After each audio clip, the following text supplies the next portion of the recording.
meditar na palavra de Deus. Nós temos meditado nesses dias sobre o nosso tema do ano, que é ser e fazer discípulos. Nós somos chamados... lembrei. Opa, ainda bem que o Ronaldo ficou lá dando tchau. Eu pensei, que o Ronaldo está animado, está aleluiado lá. Se eu não escrevo, eu esqueço, Ronaldo. Se você participou do nosso almoço ou do final de semana, os jovens aí, os irmãos, se você ficou para fazer o teu acerto depois, né, lá do almoço, que tivemos semana passada aqui na igreja, você pode procurar o Ronaldo ou a Alexandra lá no final do culto e fazer seu pagamento, ou então faz o Pix da igreja lá do almoço, né, era 20 reais por pessoa, 40 para o casal, menores de 10 era metade. Então, se você fez e ainda não acertou, ou faz um Pix lá e só avisa eles para o controle dos jovens lá, né? Que a igreja emprestou dinheiro para eles fazerem, agora a gente vai cobrar deles. Então, você faz o acerto aí se você não acertou ainda só o almoço. E outra coisa, pessoal, que os jovens venderam pizzas, né? Esses dias aí. Se você quiser acertar, já pode acertar. Mesma forma, Pix para a igreja ou com eles. Vai ser entregue dia 12, né? Isso é sábado. Moçada que vendeu as pizzas, acerta com eles. E se você ainda quiser comprar para sábado uma pizzinha para casa lá, vem retirar sábado aqui. Que horário eu vou retirar? 7 às 9 da noite. No sábado. Isso. Você pode vir retirar aqui na igreja a sua pizza. Se você quiser comprar hoje, quantos reais? É 20 reais, né? 20 reais. Você vai estar ajudando o Ministério dos Jovens aí. Ok? Isso. Agora não esqueci nada. Claro que esqueci. Eita, esse eu anotei e esqueci. Mas nós estamos... Você percebeu que há algum tempo já não tem as meninas dançando aqui, né? Nós temos o Ministério da Dança. A Ivone pediu um tempo para se reestruturar aí o Ministério. Próxima quarta-feira, 19h30, o Ministério de Dança está voltando às suas atividades. Então, quarta-feira agora vai ser mais uma conversa, enfim, explicar como vai funcionar. Então, se você deseja fazer parte do Ministério da Dança, as irmãs, cara, sempre tem um irmão que gosta, né? Mas que sabe dançar direito, né? Não vai atrapalhar lá. Mas é outro tipo de dança, né, irmão? Outro tipo de dança.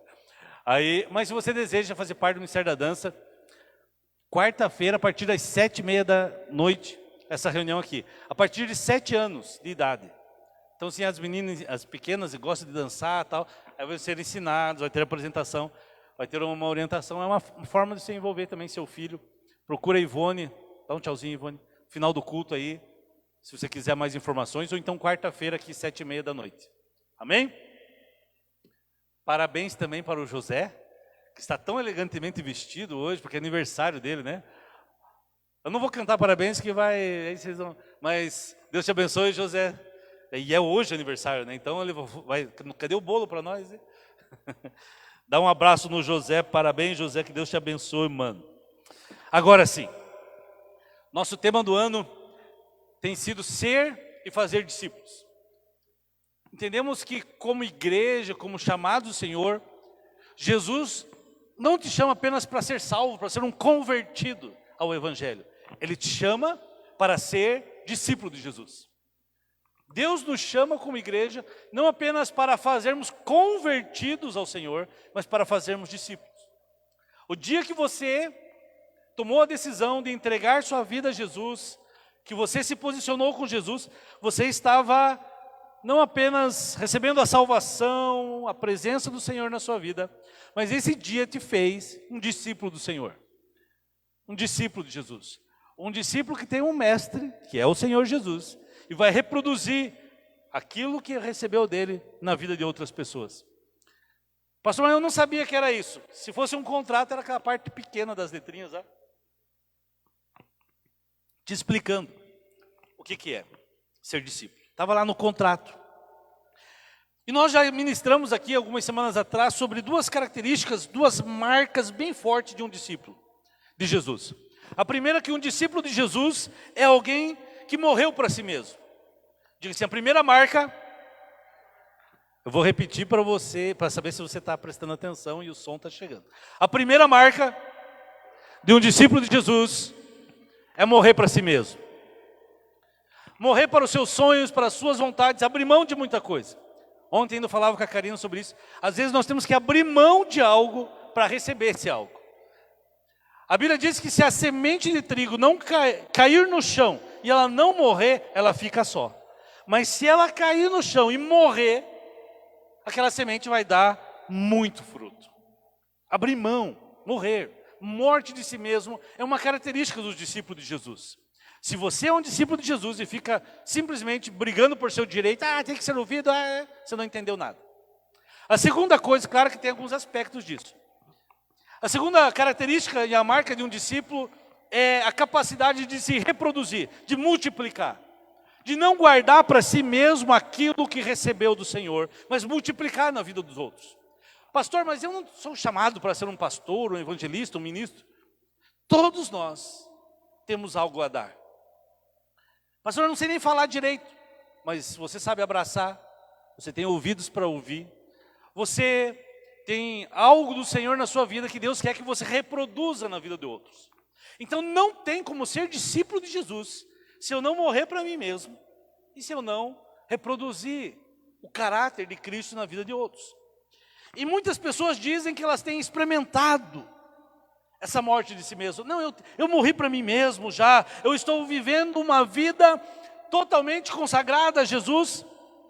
Mas lá em Mateus, capítulo 7, no versículo 21, Jesus diz assim: nem todo aquele que me diz Senhor, Senhor, entrará no reino dos céus, mas apenas aquele que faz a vontade do meu Pai que estás no céu. Mateus 7, 21.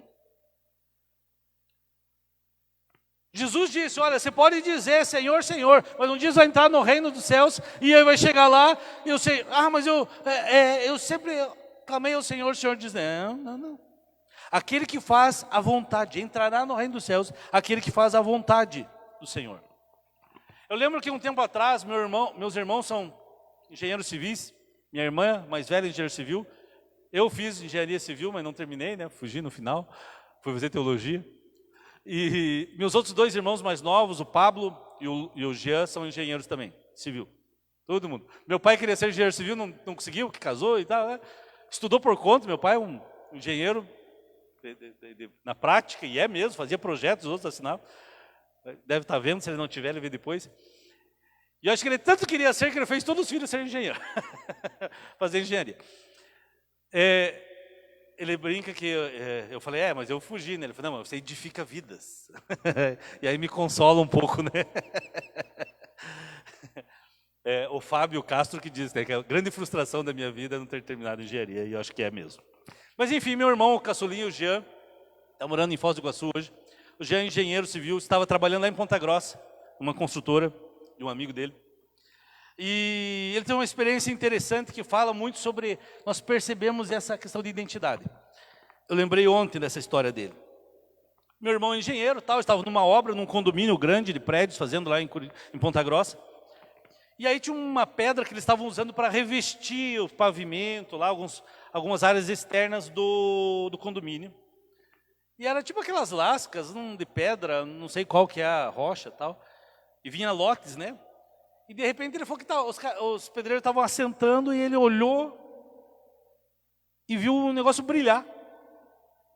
E ele falou, opa, está brilhando esse negócio. E foi lá naquelas pedras, pegou aquela pedra e olhou e falou, cara, isso aqui é ouro. E falou para os peões que estavam, isso aqui é ouro. Os peões tiraram o sarro dele, né? Aquele bem chegado. Jean, você, da onde que é ouro, Jean? Estamos cheios de ouro aqui, não sei o quê. E ele ficou intrigado. Meu pai, que é artista plástico, meu pai já foi de tudo. Quando nós moramos em Morretes, meu tio tinha uma chácara, a gente foi morar em Morretes. Começo da década de 80, meu pai inventou, começou a aparecer ouro lá em Morretes, não sei se alguém sabe dessas histórias lá, perto do Nuno de Aquário, tudo. E meu pai inventou de querer garimpar. Então chegava no domingo, no sábado, acho que meu pai ia garimpar com os amigos nos rios lá. E meu pai aprendeu tudo no processo, um pouquinho a coisa, e chegava a juntar um pozinho. Não é por acaso que os jesuítas andaram por essa terra ali, né, gente? E aí, O Jean pegou e ligou, pai, como é que faz para saber se é ouro, não sei o quê, ou para limpar e tal. E o pai falou que ele tinha que fazer, ele foi lá e, enfim, engenheiro, né, gosta de fuçar as coisas. Separou daquela pedra, aquele filete ali de brilhante dourado. Aí ele falou, vou levar no, acho que é o ourives, né? Chama. Foi levar no ourives. Levou, o cara examinou, o cara falou o seguinte, ó, isso aqui é ouro puro, uma pepita. E no dia que o Jean achou, os caras tiraram o sarro, ele pegou e deu para um dos peões, ele deu um pedaço. E para os outros, e ficou com ele, para um ele deu, e aí ele foi examinar. Passa alguns dias, ele, poxa, é ouro. Gente, imagina você tem uma lajota na tua casa e aí ele descobriu o que é. Provavelmente da onde foi retirada, era rocha mesmo. Os caras metem a máquina lá, não sei como é que é o processo, corta aquela rocha e tinha um filete de ouro lá. Só que daí ele pensou assim, né? Poxa, eu sou funcionário daqui, o G é muito correto. Cristão, sou funcionário, isso aqui não pertence a mim, isso aqui pertence à empresa. É do Júnior, meu patrão. Ligou, Júnior, cara, vem aqui, tem um negócio para você. É amigo dele, fez faculdade com ele, o Júnior foi lá. Falou, cara, olha, explicou toda essa história e mostrou pro cara, o cara já é podre de rico lá. Ele pensou, o cara vai ficar com dó de mim, vai me dar uma pedrinha de ouro. Aí o cara falou, Jean, você é demais, não sei o quê, falou um monte de palavrão lá. E falou assim, Jean, você é massa. Ele pegou, que massa, que legal, colocou no bolso e foi embora. E o Jean ficou sem o ouro dele. Beleza, mas ele foi lá no peão e aquele que acreditou nele, um pedacinho de ouro. E os outros caras, era ouro mesmo. O que tem a ver essa história? Um minerador, um explorador, um garimpeiro, né, ele tem que estar certo de que aquilo é ouro antes dele comprar algo, antes dele adquirir algo. Antes dele sair, ele foi lá, ele achou que era, mas ele teve que levar para alguém, examinar e tirar provas e passar tudo, sei lá o que passa, o produto, mercúrio, alguma coisa assim, para descobrir aquilo se é ouro ou não. Imagina se ele pega, meu Deus do céu, já tem ouro, ou se achou mais ouro e sai comprando. Da mesma forma, amados, acontece com Deus. Deus espera, e na verdade Ele não espera, Ele exige que eu e você sejamos discípulos de Cristo, antes dele nos usar para ele realizar a sua obra. Meu irmão podia sair querendo comprar alguma coisa já, tinha uma pedra de ouro. Não podia, porque tinha que saber se aquilo é ouro. E ele não fez até porque não era dele, né? Era da empresa e devolveu para a empresa lá. Mas, se você quer ser usado por Deus, por isso o nosso tema é ser e fazer discípulos. Porque eu tenho que ser um discípulo de Jesus, para que eu possa fazer outros discípulos de Jesus. E essa manhã eu quero falar justamente sobre isso. Como saber se você é um discípulo de Jesus? O tema da minha mensagem seria uma pergunta. Eu, um discípulo de Jesus? Eu sou um discípulo de Jesus? Se eu perguntar para você, você é um discípulo de Jesus? Qual que é a tua resposta? Mas o que comprova? Como saber se eu sou realmente um discípulo de Jesus? Como saber se eu já morri para mim mesmo? Como saber se eu já morri para mim mesmo e estou apto, pronto, preparado para reproduzir na vida dos outros? Como fazer isso? E quando a gente começa a analisar isso, que a característica que evidencia, que mostra que alguém é uma versão espiritual, como diz o Kate Phillips no livro dele lá, como é uma versão espiritual de uma imitação de ouro, é algo genuíno, é algo que tem que ter na sua vida. Se você não é imitação, se você é genuíno, precisa ter a presença do caráter semelhante ao caráter de Jesus. O teu caráter tem que ser semelhante ao caráter de Cristo. O Jean olhou lá e viu, poxa, isso aqui é ouro, parece. Tem que ter algo em você que mostre, isso aqui é ouro mesmo, não é imitação. E o que é esse filetinho? O que é isso? O mais importante é o caráter semelhante ao caráter de Cristo.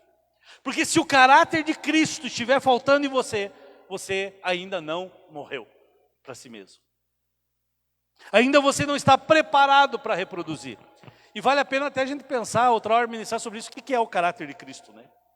O caráter de Cristo, amados, é algo semelhante assim, como a palavra de Deus diz, que mesmo sendo Deus, não teve por usurpação ser igual a Deus, e se humilhou a si mesmo, tomando a forma de homem. Deus veio à terra e se fez menor que os anjos, menor que os homens, se humilhou de tal forma que foi humilhado nessa terra, morreu, crucificado. É o caráter de servo que veio para servir. Jesus fez isso.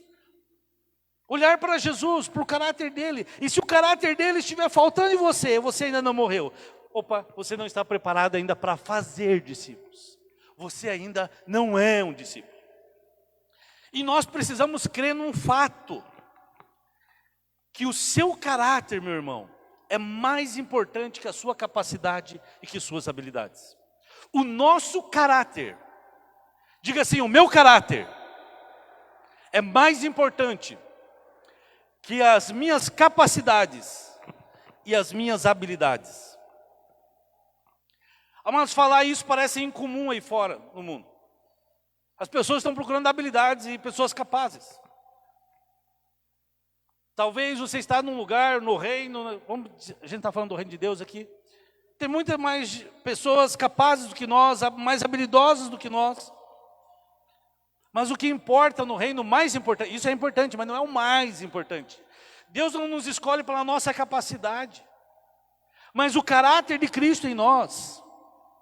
E mesmo, isso é tão estranho que mesmo depois que a gente entrega a nossa vida a Jesus, que a gente morre para si mesmo, ainda essa ideia parece diferente.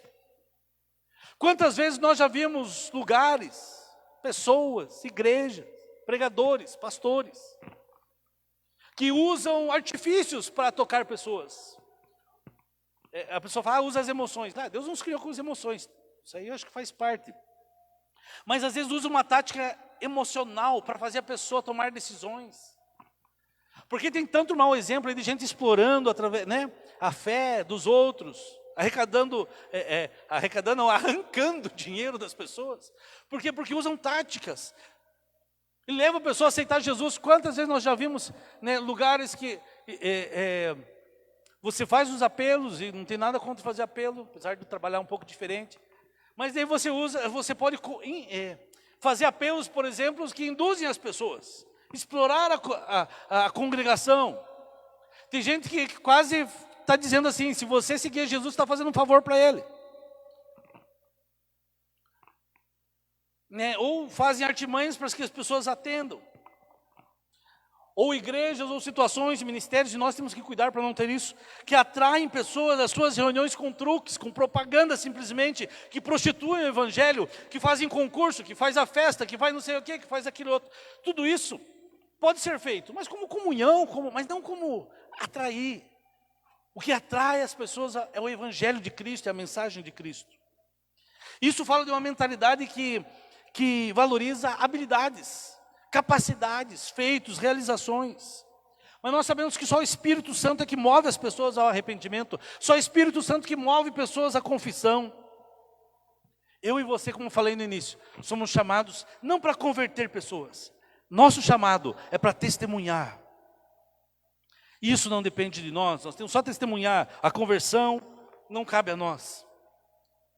A Bíblia diz que acima de tudo, eu e você temos que ter o caráter de Cristo. Que se nós tivermos o caráter de Cristo, Ele vai operar na minha vida e vai agir para a sua glória. E às vezes a gente confunde, a gente confunde adoração com atividade. Ativismo, a gente acha que é a resposta do homem para aquilo que Deus está fazendo. Mas pense comigo, alguém pode cuidar de doentes sem antes ser médico? Alguém pode advogar por outra pessoa sem antes ser um advogado? Da mesma forma, amados, eu tenho que ser como Cristo antes de fazer a obra dele. Eu sou chamado para ser, você é chamado para ser antes de fazer. E aí envolve uma questão de caráter. 1 Tessalonicenses, capítulo 2, versículo 12. Mostra que o caráter nosso, o caráter cristão, consiste na união de algumas qualidades, seja elas mentais, éticas, que vão nos capacitar. Para quê? Olha o que o apóstolo Paulo fala, 1 Tessalonicenses 2,12. Para que vocês vivam de maneira digna. Se não for 1 Tessalonicenses 2,12, é Efésios, é isso? Conseguiu pôr para mim lá? Não está carregando? Para que vocês vivam de maneira digna de Deus, que o chamou para o seu reino e glória. Efésios também, Paulo fala que nós somos chamados para andar da maneira digna da nossa vocação. Que vocês vivam, que vocês andem, não apareceu, de maneira digna, do jeito que Deus chamou. E aí vai ser gerado o fruto do Espírito na sua vida, que é bondade, paz, alegria, amabilidade, fidelidade. E quando nós começamos a olhar para o caráter de Cristo, se você for estudar o ministério de Jesus, você vai observar algumas qualidades, algumas características na vida de Jesus. E hoje eu quero começar a falar de uma, nós falaremos de 4 nas próximas semanas. A primeira, uma característica de Jesus que se destaca, na verdade são 4 características que se destacam na vida de Jesus. A primeira, e falaremos hoje, é sobre obediência. Diga, obediência. A segunda é submissão, amor e oração. São palavras que às vezes as pessoas hoje têm algum preconceito já, né? Obediência, submissão, amor e oração, mas vamos ser umas palavras, né? Jesus escolheu, será mesmo que edificar sua igreja, seus discípulos sobre esses 4 fundamentos? Porque isso parece característica de, alguém já disse certa vez, que isso parece coisa de gente fraca. De alguém que depende do outro para ter direção. De alguém que depende do outro para ter motivação. De alguém que depende do outro para ter confiança. Obediência, submissão. Só que é exatamente isso. Era exatamente isso. Estas qualidades que descrevem o relacionamento de Jesus com o Pai. O relacionamento de Jesus com Deus Pai é descrito nessas 4 palavras. Obediência, ele fala que eu só faço aquilo que eu vejo meu Pai fazer. Submissão, que as pessoas entendem de forma totalmente errada. Sub, debaixo de, missão. Eu estou debaixo da mesma missão. Sempre quando eu faço casamento, eu falo essas palavras. Falei, acho que de vocês também, né? Então, um casalzinho fresco aí, né? De quantos dias de casado? Quase um mês já. Pai do céu, é que eles viajaram, né? Sorriso na orelha, é isso aí. Mas eu sempre falo isso o conceito aí fora, o feminismo aí que tem aí fora, não, mas não tem que ser submissa ao marido. A Bíblia diz, mulheres, sede submissa aos vossos maridos, não ao homem, ao marido, ao esposo. Mas eu não sei ser submisso, não sei o quê. E aí eu falo, olha, Deus pede que a mulher seja submissa ao marido. E Deus pede para o marido o quê? Marido, amai vossas mulheres, como Cristo amou a igreja, e a si mesmo se deu por ela. Para você, irmã, ele pede para você ser submissa a ele. Para ele, Deus pede, morra por ela. Qual que é melhor, ser submisso ou morrer? É melhor que ser submisso, né? E ser submisso o que é? Estar da mesma missão. Debaixo da mesma missão. Vocês estão debaixo da mesma missão de vida, por quê? Porque agora são uma só carne. Voltando. Então, essa qualidade, essa relação de Cristo com a igreja, e a força de Cristo vem da onde? A força de Jesus na terra vinha da onde? Dessa dependência de Cristo, dessa dependência que ele tinha do Pai, do Todo-Poderoso. E amados, não é fraqueza nossa, nós sermos obedientes, submissos, andar em amor. Pastor, eu não sei o que fazer, estou numa situação difícil no meu casamento, ou na minha empresa, ou nos meus negócios, ou na educação do meu filho, eu não sei o que eu vou fazer. Dependa de Deus. Não é cruzar o braço, não vou fazer nada. É dizer, Deus, o que me mostra o que fazer, me orienta os passos. É saber que você não sabe cuidar de você mesmo, Deus sabe, amados. Olhe para a sua vida, quantos erros você já fez. Por isso que a Bíblia diz em Romanos que a vontade de Deus é boa, perfeita e agradável. A vontade, a tua não, a tua é desastrada, no mínimo. Mas a vontade de Deus é boa, ela é perfeita e ela é agradável ainda. Não é que negócio, é tão difícil servir a Deus. Eu abri mão de muita coisa para servir a Deus, mas eu digo que eu tive mais privilégios. Não no sentido, a gente sabe, a gente conversava ontem com o Pedro, com a Keren, né, sobre ministério, que é uma vida de renúncia, é uma vida que vai abrir mão de muita coisa, claro que vai. Mas, gente, eu lembro logo que eu comecei o ministério, jovenzinho, tranquei o curso de engenharia civil, eu fui fazer teologia em Curitiba, e aí o pessoal me apresentava, está aqui o Jonathan, abriu mão da engenharia civil, abriu mão de tudo para servir a Deus, tomou decisões difíceis. Eu falei, nossa, eu detestava cálculo. Ufa, Deus, que difícil. CDI, diferencial, integrais, abri mão de tudo, mecânica dos fluidos, nunca mais vou ver aquilo. Não foi tão difícil, né? Depois a caminhada foi. Mecânica dos fluidos é uma matéria, cadê a Nicole, não está aí hoje? Amados, a matéria era um ano, eu fiz 4 vezes e não passei. É um desastre, por favor, não seja como eu, não gostava de mecânica dos fluidos. Os professores meus diziam que meus prédios iam ser lindos, que eu desenhava bem. Tinha que ser arquiteto, mas não iam ser funcionais, não ia ter elétrica nem água, porque tudo que tinha água e energia ia mal. O professor falava isso para mim. Enfim, já sou liberto. A força de Cristo é nessa dependência, de depender dEle. Se você quiser ser usado por Deus, essa relação tem que ser moldada conforme foi a relação de Jesus com o Senhor, Pai. O caráter do cristão é construído, amados, por meio da minha disposição, ou seja, do exercício da minha vontade em sujeitar áreas da minha vida, aspectos da minha vida, a ser semelhante a Jesus. Eu lembro na minha época de juventude, eu era líder de jovens, nós fizemos umas fitinhas, tinha um livro do Charles Swindoll, né? Charles Swindoll, acho que é, né? Que dizia assim, em seus passos o que faria Jesus. Lembra desse livro? Década de 90 ali. E aí nós fizemos umas fitinhas, igual que as de hippie, né? E aí tinha O, Q, J, F e uma interrogação. É o que Jesus faria. E aí nós falávamos com os jovens, pregávamos sobre isso. Quando você tivesse uma situação difícil, você olhava a pulseirinha, o que Jesus faria no meu lugar? Alguém lembra dessas fitinhas? Alguém fez essa luta? Era mais fácil ser líder de jovens naquela época, né? Nossa, você fazia um negócio, 10 anos depois fazia a mesma coisa, dava certo. Agora você faz uma coisa no mês, no outro mês já é diferente a cabeça deles. A geração muda, né? Mas o que você faria? É você pegar cada área da sua vida, seu casamento. Eu quero ser a imagem de Jesus, o que eu tenho que fazer? O meu trabalho, meus negócios, meus relacionamentos. Às vezes a pessoa chega na igreja cheia de talentos, cheia de dons, ou ela muda de igreja, né? Eu vou mudar de igreja porque lá eles não reconhecem meus talentos, não reconhecem meus dons, meu chamado. Não morreu para si mesmo, não entendeu. Tem que abrir mão mesmo. No reino de Deus, amados, pode sentar um doutor de filosofia, um mestre em divindade, seja na que área for.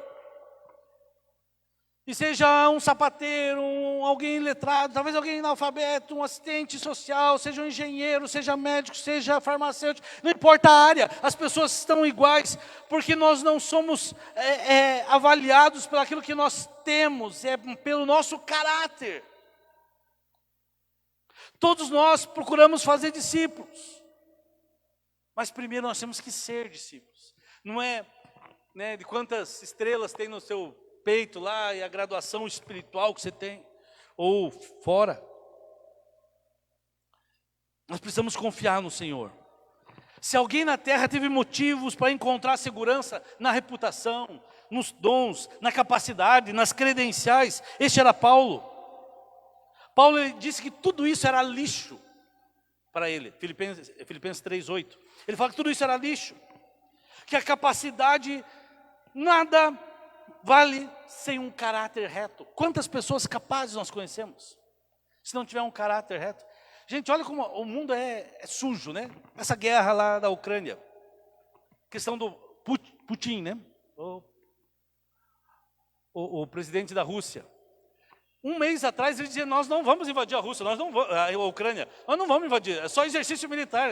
Tipo, se o cara mentiu para o mundo, não está nem aí. Não, nós não vamos, é só exercício. Ele está lá dentro do país agora. Não, nós não vamos atirar, nós não vamos atirar em civil. Civil morrendo. Eu não vou entrar na questão, eu sei que tem muitas questões geopolíticas aí, tudo isso. Mas o ser humano mente descaradamente. A capacidade da pessoa nada vale ser um caráter. Você pode ser o melhor músico do mundo, mas se não tiver caráter não vale a pena. No reino de Deus, não pode ser usado. E a pessoa que tem só qualidade, ela, com seu esforço, ela pode, né, enfim, ser desastrosa. A Bíblia diz em Romanos 8:29 que o Senhor nos predestinou os seus discípulos a serem conforme a imagem do seu Filho. Ele nos chamou para sermos... Pastor, você acredita na predestinação? Não, é um pré-destino. Deus já sabe, senão ele não é Deus, né? Eu não estou dizendo que eu sou calvinista aqui. Mas assim, ele sabe quem eu sou nele, quem eu serei nele. É como você dirigir debaixo de chuva. Eu, quando está na estrada, dirigindo debaixo de chuva, muita chuva, e às vezes não dá para parar, o lugar é meio complicado se parar. Eu fico a uma certa distância do carro da frente, se for um caminhão, melhor ainda, que eu sei que o cara está vendo mais que eu, e está a 80 km, 60 km, eu pego uma distância e vou atrás daquele cidadão ali como referência para mim. Porque às vezes quando ele sai, a gente fica meio sem referência, principalmente quando é dia, aquela chuva forte. É como se fica como se um barco à deriva. Mas se você não tiver um alvo para a sua vida também, da mesma forma, você é um barco à deriva. Se você, ou melhor dizendo, se o teu alvo for nada, for coisa nenhuma, você vai atingir ele em cheio, né? Tinha um desenho do Snoopy, que tinha aquele Charlie Brown, lembra o Charlie Brown? Era um gordinho careca. Já me dá um arrepio, parece. Então gostava tanto do Charlie Brown, estou ficando parecido com ele. E eu usava uma blusa amarela igual do Charlie Brown quase. E aí ele ficava jogando um dardo na parede assim. Só que ele jogava e depois ia lá e desenhava o alvo. Daí ele nunca errava, né? Porque primeiro ele jogava, depois ele fazia o alvo certinho. Aí o amigo dele fala assim, por que você faz isso, Charlie Brown? Porque assim eu nunca erro. Se você não tiver alvo, você sempre vai atingir. Por isso você tem que compreender, ter a compreensão perfeita da pessoa que Cristo quer que você seja, meu irmão. Ser discípulo fala quem Jesus quer que você seja. Na sua casa, no seu trabalho, aonde você estiver. Obediência, submissão, amor, oração, são objetivos que você vai ter que colocar na sua vida se você quer ser um discípulo de Jesus. Eu tenho mais um monte de coisa para falar aqui, mas vou parar aqui. Eu estou sem relógio aqui, mas eu acho que já deu, né? Que tem ceia, né? Eu continuo semana que vem. Semana que vem não, na outra. Semana que vem quem vai estar com a gente aqui é o Lucas, pastor lá em Guarapava. Foi o velhinho aqui da igreja, filho do pastor Luiz. Vai estar ministrando semana que vem aqui, mas eu quero terminar essa mensagem com você dizendo o seguinte, despertando em você o desejo. Deus, eu preciso desenvolver em mim, ou melhor, eu preciso que o Senhor desenvolva em mim o caráter de Cristo. E o caráter vai envolver obediência, obedecer ao Senhor. Submissão à sua vontade, estar debaixo da mesma vontade, viver em amor, dependência em oração. Esses objetivos pelos quais você deve lutar, eles vão servir de instrumento para você medir teu crescimento, para você observar o teu progresso na vida com Jesus. Como saber se eu sou um discípulo de Jesus? Como saber? Como que você pode saber, Senhor, eu sou realmente um discípulo? Duas características. O meu caráter, que eu quero deixar para você uma pergunta. O meu caráter semelhante ao de Cristo é evidência de que eu morri para mim mesmo? Eu não estou dizendo que você não vai errar, mas que você não vai pecar mais, não é nada disso. Mas ter um caráter que se arrepende. Ter um coração contrito, pronto para mudar, para ser maleável. Tantas outras coisas. Um caráter de servo, pronto a servir, para se doar pelos outros. Será que o meu caráter, semelhante ao de Cristo, é uma evidência de que eu morri para mim mesmo? E lembre-se, O seu caráter é mais importante que suas capacidades e suas habilidades. Pastor, mas eu não sei fazer nada. Não se preocupa, isso aí tem treinamento, tem um monte de coisa que a gente aprende. Habilidades, você se desenvolve. Meu pai é artista plástico. Hoje eu peguei para falar do velhinho, estou com saudade do seu plástico. Meu pai é artista plástico. E aí, como consequência, todos os filhos desenham, né? Então, a gente desenha, todos. Aí os filhos, os netos agora desenham também, né? Tem habilidade para desenhar. E meu pai sempre falava assim, fala para mim assim, às vezes quando eu vou lá, e aí, tá pintando? Faz hora que eu não pinto quadros, um ou outro pinto. Se você não desenhar, se você não praticar todo dia, se você não fizer todo dia, você não desenvolve. Eu tenho professora de arte aí, né? Não é assim? A pessoa sabe desenhar, tem o dom, mas se ela não praticar todo dia... Agora tem aquele cidadão que ele tem um pouco de um dom assim, mas tem gente que não sabe desenhar nada e aprende a desenhar, porque ela desenvolve a capacidade a desenhar, consegue fazer retrato sem ter o dom. Mas o que é? Aquela pessoa esforçada. É do futebol, né? Vamos comparar o futebol. É o Ronaldinho Gaúcho, que tem uma habilidade fantástica, e um Cristiano Ronaldo, que treina. Talvez não era o cara mais habilidoso do mundo, mas de tanto treinar, ele chega ali com o Messi, né? Por quê? Porque é focado. Mas sem caráter, não adianta nada disso. Não adianta capacidade, não adianta habilidade. Esse é um tempo que Deus quer tratar o seu caráter. E quero te dizer algo. Às vezes algumas situações estão acontecendo na sua vida e você não entende o porquê. Às vezes é Deus tratando o seu caráter. Amado, Deus não está tão interessado na tua habilidade, nas tuas capacidades. Ele está interessado no seu caráter. Por isso você tem enfrentado. Deus sabe as áreas da sua vida que têm que ser tratadas, e Ele permite aquilo acontecer no seu casamento, na sua família, no seu trabalho. Ele está no controle, Ele é soberano, mas Ele vai moldando você para que você se assemelhe a Ele. Vou dar um exemplo. Jesus abriu mão de tudo. Abriu mão de tudo para morrer em nosso lugar e conquistar tudo novamente para o Senhor. Às vezes Deus vai pedir que você abra mão de algumas coisas, para que lá na frente você resgate isso. É um exemplo.